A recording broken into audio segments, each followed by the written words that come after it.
Hello, my crypto friends. If you have been eager to learn more about bull markets, connect to this data transmission right away. Here's the first knowledge infusion. A bull market is a period where stock or token prices rise steadily over an extended time, just like your battery fills when you are charging.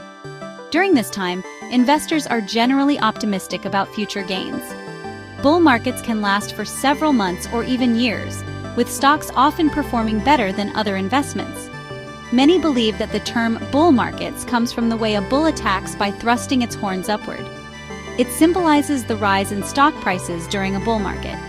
Charging ahead in the topic, bull markets usually occur when the economy is doing well, unemployment is low, people are spending money, and investors feel confident. This algorithm leads to a continuous increase in stock prices over a long period. Let me break it down into data bites for you.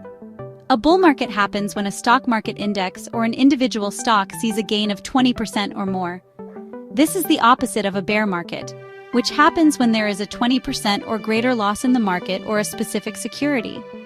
I bet we all need a break to process this info. But stay plugged in, friends. IV deactivated.